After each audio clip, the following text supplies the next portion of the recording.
रामराम मंडळी. श्री रामरक्षेचे अंतरंग या मालिकेच्या 5व्या पुष्पामध्ये तुम्हा सगळ्यांना रामराम करताना मला खूप आनंद होतो आहे. कारण गेले 4 भाग आपण रामाच्या ध्यानाविषयी बोलतो आहे आणि हे नाव सहज ध्यानात राहावं म्हणून हा रामराम. पूर्वीच्या काळी अशीच पद्धत होती नाही का?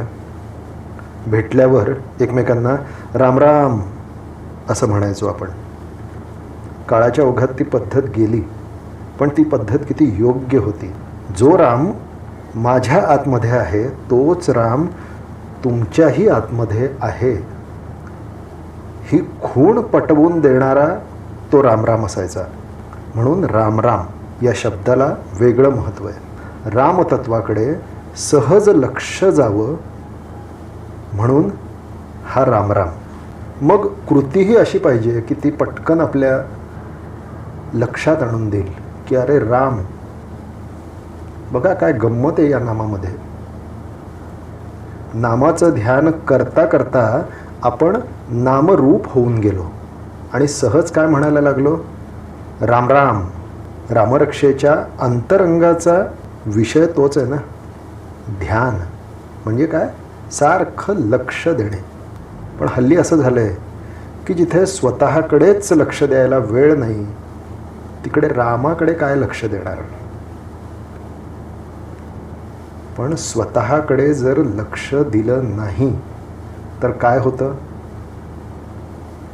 शारीरिक व्याधी आणि मानसिक नैराश्य या 2 गोष्टी अगदी ठेवलेल्या आहेत. या 2 गोष्टी जर आपल्याला नको असतील तर स्वतःकडे ध्यान द्यायला शिकायचं आहे, स्वतःकडे लक्ष द्यायला शिकायचं आहे. आणि आपलं सहजासहजी स्वतःकडे लक्ष जातं का? नाही जात. आता स्वतःकडे लक्ष जावं म्हणून आपण आधी रामाकडे लक्ष देऊया. म्हणजे तोच राम आपल्यात आहे असं एकदा आपल्याला कळलं तर आपोआप स्वतःकडे लक्ष जाईल. हे लक्ष किती द्यावं लागतं? दिवसातले काही तास, दिवसातले काही मिनिट असं असतं का? तर नाही. हे लक्ष सतत द्यावं लागतं. बघा, स्वतःकडे लक्ष दिलं नाही आपण तर काय होईल? जर चालताना आपण स्वतःकडे लक्ष दिलं नाही तर आपला अपघात होऊ शकतो. बोलताना आपण आपल्याकडे लक्ष दिलं नाही तर गैरसमज होऊ शकतात. खाताना जर आपण स्वतःकडे लक्ष दिलं नाही तर अपचन होऊ शकतं. प्रत्येक कृती करताना स्वतःकडे जसं प्रत्येक क्षणी लक्ष द्यावं लागतं तसंच रामाकडे देखील प्रत्येक क्षणी लक्ष द्यावं लागतं. मग हा राम कुठला? तर आपल्या आतमधला. आपण आपल्या कृतींकडे लक्ष देत असतो, पण ती कृती घडून येण्यासाठी जे काही आपल्या आतमध्ये चाललेलं आहे त्याकडे देखील आपल्याला लक्ष द्यायचं आहे. मग काय?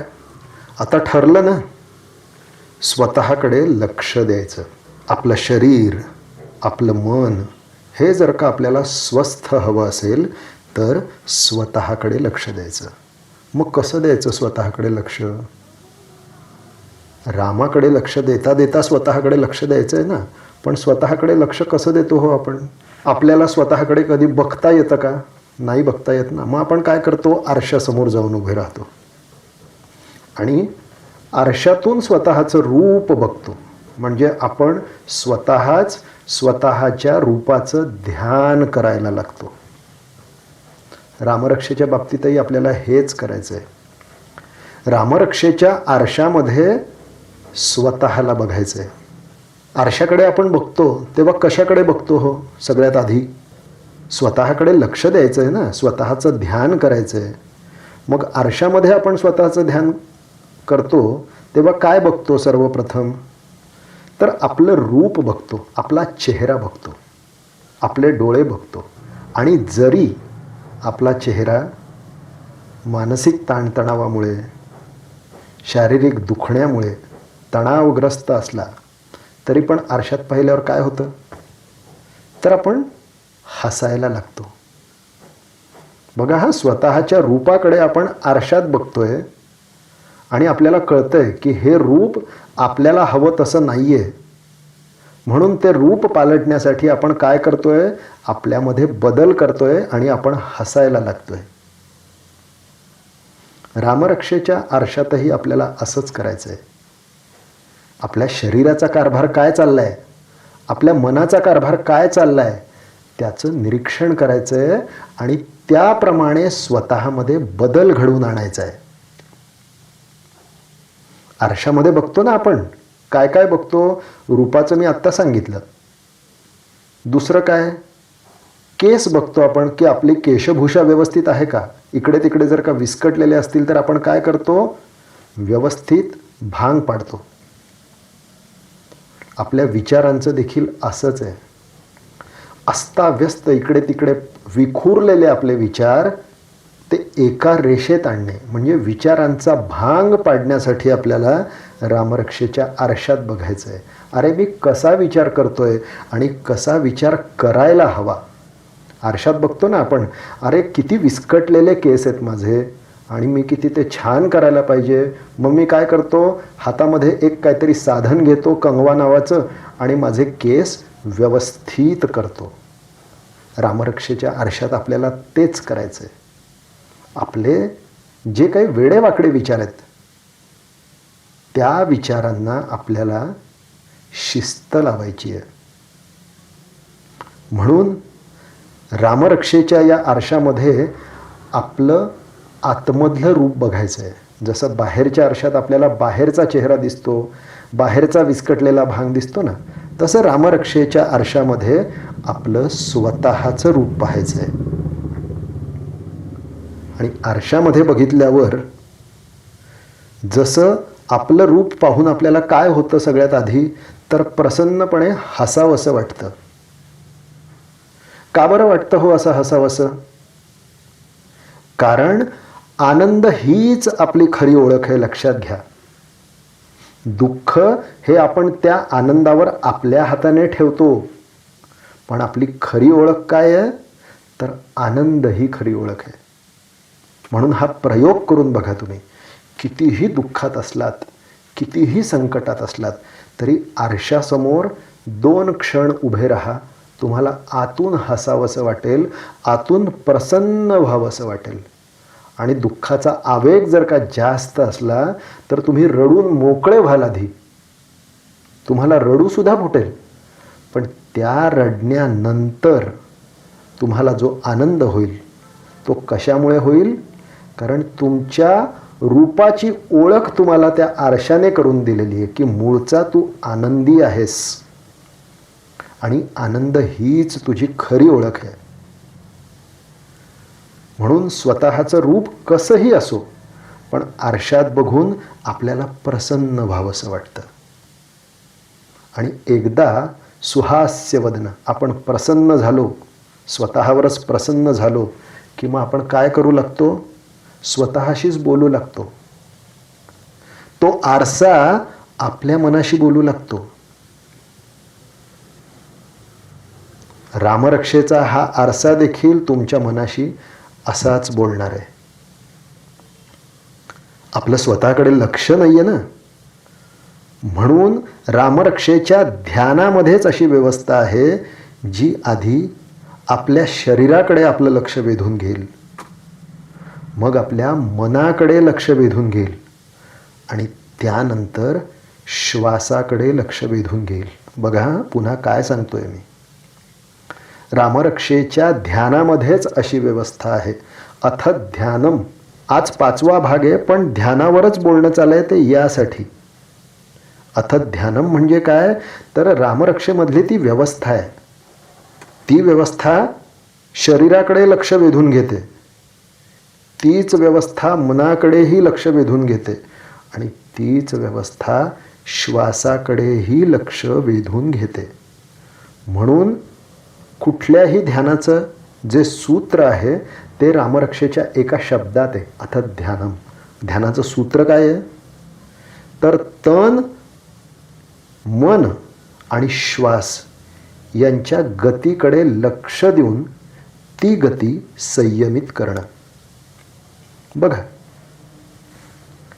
आपल्या शरीराची गती अमर्याद वाढलेली असते, किती धावपळ असते.